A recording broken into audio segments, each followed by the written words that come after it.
तो अस्सलाम वालेकुम dear student, this is your biology instructor professor doctor Ahsan Majeed. आज के video lecture that is very important. आज हमारा 15 चैप्टर लास्ट टॉपिक है। इसको स्टडी करके इंशाल्लाह 16, 17 एंड फर्दर ऑन इंशाल्लाह ये काफिला जो है अब रुका नहीं है, ना रुकेगा, इंशाल्लाह चलता जाएगा। So today we can discuss a lecture that is a thermoregulation in mammals. सबसे पहले आपने याद रखना है कि what do you mean by the thermoregulation. What do you mean by thermoregulation? So this one is a regulation of temperature. Regulation of temperature within tolerable range. Within tolerable range. This is exactly thermoregulation definition. इसके बाद हम discuss करते हैं इसको hot environment में और cold environment में। ठीक है, अब एक बात याद रखिएगा, मैं इसको सिंपल करके आपको समझाने लगा हूं।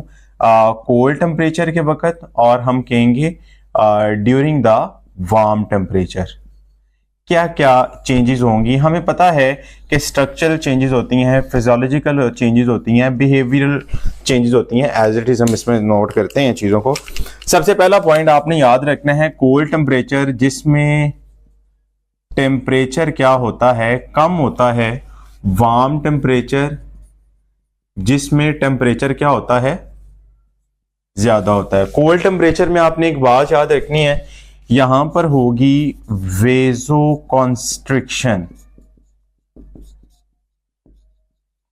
वेजो constriction mean that is a constriction of blood vessels होगी, ताकि बॉडी को हीट में क्या रखा जाए, बॉडी में हीट को conserve. So to conserve the heat in body, so हम उसके वेजो कॉन्स्ट्रिक्शन होगी नंबर 1 के ऊपर। कुछ के अंदर क्या होता है, एक मैकेनिज्म है थर्मोजेनेसिस। थर्मोजेनेसिस से मुराद क्या है, that is a production of heat. Heat production की बात करेंगे तो यहां पर दो तरह की आ जाती है। There is a first one is shivering and second one is a non-shivering. Shivering through muscles contraction मैंने MC से लिखा है, और non-shivering तो हम कहते हैं हार्मोन्स। हार्मोन्स आगे जाकर हम पढ़ेंगे how the body control, like thyroxine hormone है, थायरोक्सिन। ठीक है, थर्मोजेनेसिस हो गया। इसके अलावा कुछ एनिमल्स के अंदर दे रेजिंग देयर फर, अपने परों को उठा देंगे ताकि टेम्परेचर को क्या करें, कम कर सके, उसको हीट को कंजर्व रख सके, रेजिंग देयर फर। इसके अलावा आपने वार्म टेम्परेचर में याद रखना है, जिसमें टेम्परेचर ज्यादा होता है, इसमें होती है वेजो डायलेशन। वेजो डायलेशन क्या होती है, that is the dilation of blood vessels, जिससे एक्सेसिवली बॉडी से हीट को रिमूव किया जाएगा। ठीक है, नंबर 1 चीज ये होगी। नंबर 2 हम कहते हैं that is the activation of sweat gland. Sweat gland से ऑब्वियसली बात है स्वेटिंग प्रोड्यूस होगी, जिससे बॉडी से हीट क्या हो जाएगी, रिमूव हो जाएगी। इसके अलावा एक्सेसिव यूरिनेशन से भी टेम्परेचर को कम किया जाता है। इससे रिमूव वाटर, और ये टेम्परेचर पर इफेक्ट को कम करेगा। ठीक है, खैर कोल्ड टेम्परेचर में वाजो कंस्ट्रिक्शन हो गया, थर्मोजेनेसिस हो गया, रेजिंग देयर फर हो गया। हाँ, कोल्ड टेम्परेचर में एक इंसुलेटिंग लेयर भी होती है। मैं इसको यहां पर लिखने लगा हूं, कहां पे लिखूं, सॉरी यहां पे लिख देता हूं। कोल्ड टेम्परेचर में ये याद रखिएगा, ये पॉइंट आपने इसमें ऐड करना है। ठीक है, कोल्ड टेम्परेचर में क्या होता है, इंसुलेटिंग फैट होती है। इंसुलेटिंग फैट, यहां हम उसे कहते हैं फैटी लेयर, और फैटी लेयर को वो ब्राउन फैट होती है, और उस ब्राउन फैट का नाम होता है जी blubber, very important short question. ये किस में होती है ब्लबर?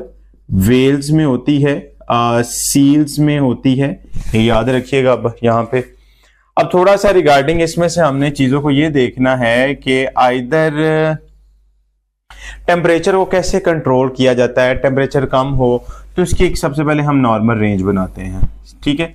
ये एक इक्विलिब्रियम पे हमने दैट इज 36.1 से टेम्परेचर 37.8। अगर यहां से टेम्परेचर इंक्रीज करेगा तब, और जैसे ही डिक्रीज करेगा तो क्या होगा, ठीक है। ऑब्वियसली बात है, टेम्परेचर अगर इंक्रीज हुआ है मैसेज जाएगा हाइपोथैलेमस के पास, और हाइपोथैलेमस क्या करेगा वहां पर, इट कैन कॉज वेजोडाइलेशन करवाएगा, और उसके अलावा स्वेट ग्लैंड को क्या करेगा, एक्टिवेट्स, जिससे वेजोडाइलेशन होगी, और वेजोडाइलेशन कॉन्स्ट्रिक्शन होती है, बॉडी से हीट को ये रिमूव करेगा, और अल्टीमेटली हम कहते हैं उसके अंदर कूलिंग इफेक्ट प्रोड्यूस करके उसको नॉर्मलाइज कर देगा, ठीक है। ये तो जब ज्यादा होगा, जब टेम्परेचर अगेन कम होगा, टेम्परेचर कम होने से मैसेज अगेन जाएगा हाइपोथैलेमस के पास। हाइपोथैलेमस से किधर जाएगा, दो जगह पे हम कहते हैं, वहां पर जो स्वेट ग्लैंड है, स्वेट ग्लैंड के पास मैसेज नहीं जाएगा, तो मैं इस पास से लिख रहा हूं दैट इज इनएक्टिवेट्स, और यहां पर आप देखेंगे तो ये वेजो कॉन्स्ट्रिक्शन करवाएगा, ठीक है। वेजो कंस्ट्रिक्शन ऑफ ब्लड वेसल्स, जिसमें हम कहते हैं कि जब वेजो कंस्ट्रिक्शन होगी तो वेजो कंस्ट्रिक्शन से क्या होगा, अल्टीमेटली कि बॉडी के अंदर हीट को कंजर्व हमने, क्योंकि यहाँ पर हीट को कंजर्व रखना है, सो दैट्स व्हाई यहाँ से अगेन टेम्परेचर को उसको इफेक्ट को नॉर्मलाइज किया जाएगा।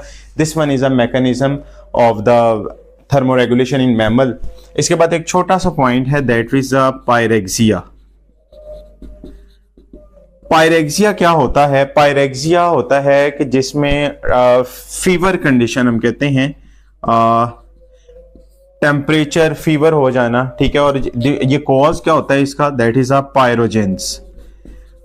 पायरोजेंस क्या करते हैं, सेट पॉइंट ऑफ हाइपोथैलेमस को चेंज कर देते हैं, जिसकी वजह से अब ये तो हम ऑब्वियसली बात है, ये पायरोजन हमारी बॉडी के लिए यूजफुल भी हैं। कुछ बैक्टीरिया या वायरसेस जब हमारी बॉडी में आ जाएं तो उसके अगेंस्ट भी लड़ते हैं। तो पायरेक्सिया बेसिकली एक ऐसी कंडीशन है जिसमें फीवर हो जाता है, फीवर जिसमें टेम्परेचर ज्यादा हो जाता है, और इसमें पायरोजेंस होते हैं वो हाइपोथैलेमस सेट पॉइंट चेंज कर देते हैं। So this is called pyrexia, ठीक है। तो ये आज का लास्ट लेक्चर था।